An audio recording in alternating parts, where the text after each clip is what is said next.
Welcome back everyone. We get to finally talk about another LG phone today, and this is a phone that I never owned personally. Well, I owned it, I reviewed it and everything, but I never used as a main phone. But I used the predecessor's predecessor of this phone, the LG G2, for about a year and a half, which is a very long time for me at least. And the G4 was one of those phones that I would look at and I was like, this is the perfect phone. It literally has everything you'd ever want. You have a great screen, a removable back with a removable battery, and there was just something about the curve in that screen that just really made me just enjoy it and like it for some reason. I don't know why. But now in 2020, a lot of things have changed, but some cool things about this phone are still kind of relevant in 2020, which is really cool. Now, I'll be honest, not a lot has changed from the previous review I've done of this last year. This thing is not getting any more software support or anything like that.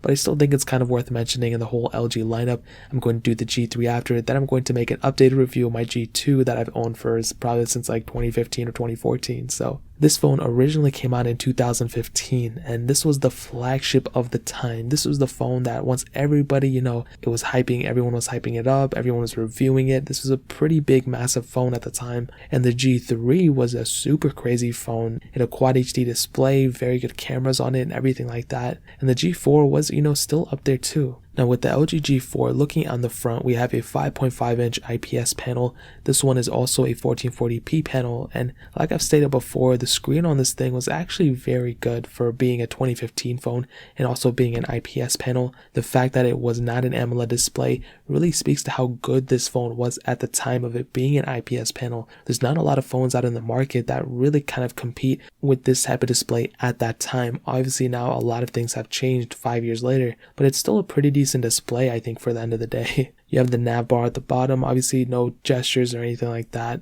and even there's not even that much bezel on it. I mean, there's a lot of bezel on it, but it's not as much bezel as you would think for a 2015 phone. I mean, we started really seeing bezel-less phones coming out, or less bezeled phones coming out, around that 2017, 2018 era, so this was about 2 or 3 years earlier than that. And LG has always been really good at not putting buttons on the front of their phones and just having a pretty minimal design. So I won't say LG started it, but LG was really one of the ones that have kind of pushed it earlier than a lot of other manufacturers. You have a micro USB port on this thing, a headphone jack, which is really cool. On the back, you can see this is where the buttons are, and I've always liked this, how LG put their buttons on the back. It was kind of more of a funny thing than not. You had the volume up, volume down button, and the power button right in the center. You had that camera at the top, which is really nice, and you also had that back that was removable, which was really, really cool. You had access to the micro SD card slot, as well as the battery, so if you had any issues with the battery, you can easily replace it, which is really, really cool. And obviously LG took that same initiative and approach with the G5, but they totally butchered it, and then they started doing enclosed battery. So this was really the last one that had a removable battery besides the G5. And in terms of the outside, I think it still kind of holds up pretty decently. It's not like a horrible, ugly phone by any means, and the coolest thing about the G4 at the time was that curve in the display. So if it was kind of like a dip, it wasn't like the LG G Flex by any means. That was a whole different level. This one was kind of in the middle, but it's weird though because it was an IPS panel, so I always wondered how they made that IPS panel kind of curve, and I found that to be really, really cool. And I kind of hope manufacturers kind of start bringing this back. I think it's a really cool thing. Obviously, it's not probably like the best thing anymore, but I still think it's kind of cool if some people were able to bring back some type of curvature in the display. I think it would be really, really cool. Now, there's no IP certification on this thing or anything like that, so you're pretty much, if you dip it in water, then you're pretty much screwed, but that's really it on the outside. There's really not too much more to hit on. It's a pretty minimalistic phone, but that was the whole approach that LG was trying to go for, at least in this time, and even now, they're still trying to go for it. So that pretty much covers it up on the outside. Now, hating on the software, this thing was released with Android 5.1.1 Lollipop. We are able to upgrade it to Android 7.0, which is kind of cool, I guess.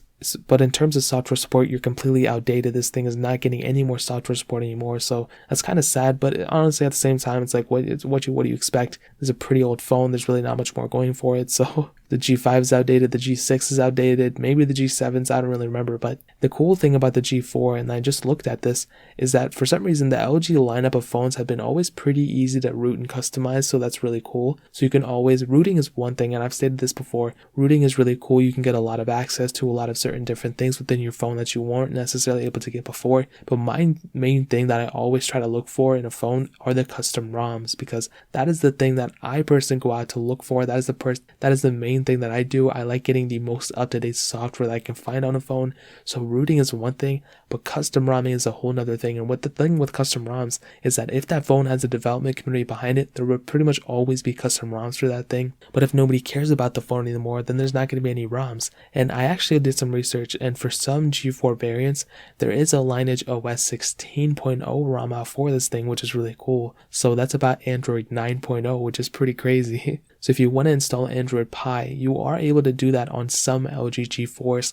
Not all of them, like I stated, some of them aren't supported, but you are able to do it on some of them, which is a really, really cool thing. So there might be some more. Maybe there's even a Lineage OS 17 ROM out for this thing. But as of me making this video, that was the most up-to-date one I was able to see. And I think that's a really, really cool thing. When you have an older phone like this, I think it's really, really important to custom ROM it and update it to the most up-to-date version you're able to get on it. I don't think it's worth it to go and just keep it on the old version, on Android 7.0 or whatever. It's worth it to go and update it, even if it requires you to root it or custom ROM it. So in terms of the outside and the software, that pretty much covers it there. Now hitting on the performance side of things, this thing has a Qualcomm Snapdragon 808 chipset, a hexa-core CPU, an Adreno 418 GPU. And there was only one model of this phone with the 32 gig model with 3 gigs of RAM. Now in terms of performances, I think when this phone first came out, it was a pretty powerful phone. I think this was one of the top tier ones. I think 2015, that was the year we saw the Galaxy S6 and the iPhone 6s and those phones.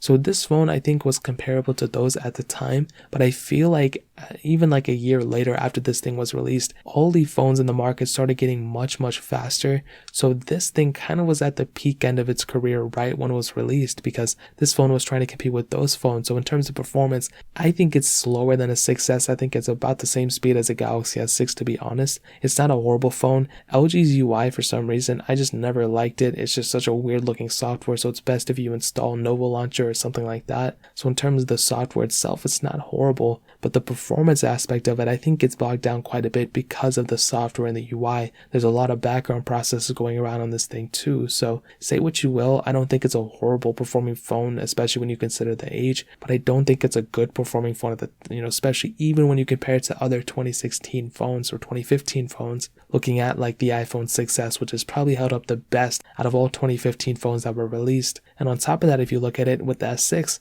I just installed a Lineage OS 17.1 ROM out on that thing that's Android 10, and that phone has been very good on that software. So I'm sure if you custom ROM the LG G4, that'll be much better, it'll last you much longer, but that is a very important thing to note. So in terms of performance, I don't think this phone is a bad performing device, but I don't think it's necessarily the best anymore. And I don't think even out of the 2015 phones it held up the best out of those ones either. So this phone is a pretty slow phone in my opinion. However, if you custom ROM it, that'll probably be a different story. So that pretty much covers it up there. Now hitting on the cameras, this thing has a single 16 megapixel camera on the back. You are able to shoot 4K videos at 30 frames per second, which is really cool. But other than that, that's really pretty much it. The cameras on the LG phones at this time were probably among the best. A lot of people hype these things up, and honestly, rightfully so. These cameras were really good. But obviously, as of today, it doesn't really hold up that well. We have cameras that have triple camera, quadruple camera setups in them. And when you look at a phone like this, with a single camera setup, that's not necessarily the best look. So what I can tell you is, in terms of the way this camera is and everything, I probably would say it's okay. It's definitely not the best. You have laser autofocus, you have OIS and things like that,